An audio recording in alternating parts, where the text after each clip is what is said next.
Welcome to the Great Wall of China, stretching across northern China for an astonishing 21,196 kilometres, or around 13,170 miles. The Great Wall is one of the largest construction projects ever undertaken by humanity. Winding across mountains, deserts, grasslands and river valleys, it remains one of the most recognisable landmarks on Earth. For centuries, it has stood as a symbol of strength, determination and national identity. Today we're exploring a small section of this remarkable monument, but every stone beneath our feet forms part of a much larger story, one that spans more than 2,000 years of Chinese history. The Great Wall is often imagined as a single continuous structure, built all at once by an emperor with unlimited resources. The reality is far more complex. What we call the Great Wall today is actually a vast network of walls, fortifications, watchtowers, trenches and natural defensive barriers, constructed and rebuilt by multiple dynasties over many centuries. In fact, when all of these sections are combined, the Great Wall stretches for more than 21,000 kilometres across China, roughly half the circumference of the Earth.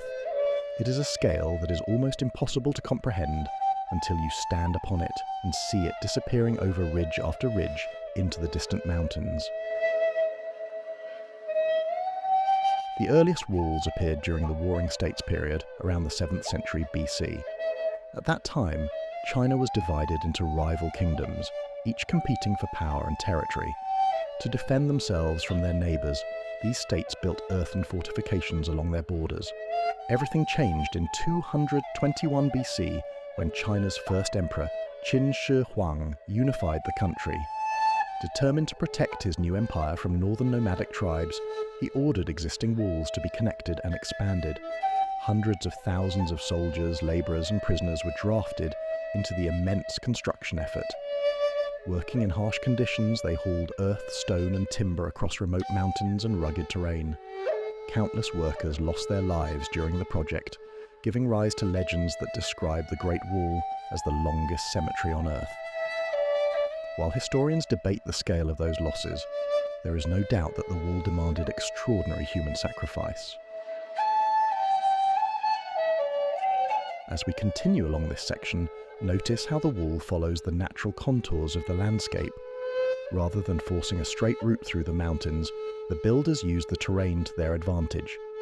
Steep ridges became natural defensive barriers, while elevated positions provided excellent views of approaching threats.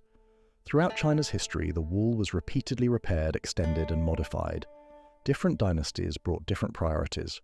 Some neglected it entirely, while others invested enormous resources in strengthening its defences. The most famous sections visible today were largely constructed during the Ming Dynasty, which ruled China from 1368 to 1644.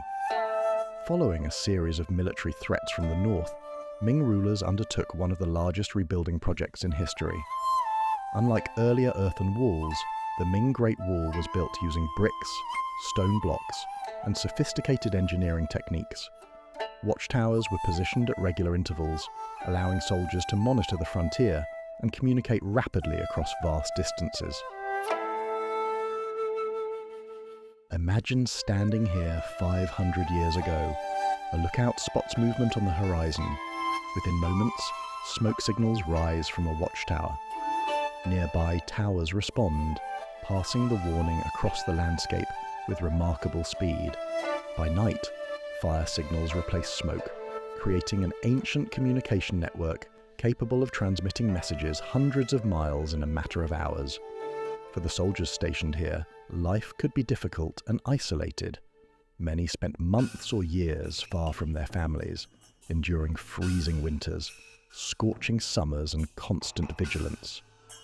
Yet their presence formed a crucial part of China's frontier defense system. One of the most persistent myths surrounding the Great Wall is that it can be seen from space with the naked eye. Despite being repeated for decades, this claim is not actually true. While parts of the wall may be visible under ideal conditions using cameras and equipment, astronauts generally cannot easily distinguish it from low Earth orbit without assistance. Even so, the wall remains one of humanity's most extraordinary achievements. Its true significance lies not in whether it can be seen from space, but in what it represents here on Earth. Centuries of engineering, military strategy, political ambition, and human perseverance. In 1987, the Great Wall was designated a UNESCO World Heritage Site, recognising its immense historical and cultural importance. Today, millions of visitors travel from around the world to experience it firsthand. As we walk these ancient stones, it's worth remembering that this wall has witnessed the rise and fall of dynasties, the movement of armies, the flow of trade, and the lives of countless ordinary people whose names have been lost to history. Every tower, every staircase, and every stretch of battlement tells a story. Together, they form one of the greatest monuments ever created, a structure that has endured for more than 2 millennia and continues to inspire awe in those who visit it. Thank you for joining me on this journey along the Great Wall of China. If you've enjoyed exploring this incredible landmark, don't forget to like, subscribe, and join me for more historical adventures as we continue discovering remarkable places from around the world. Until next time, thanks for watching.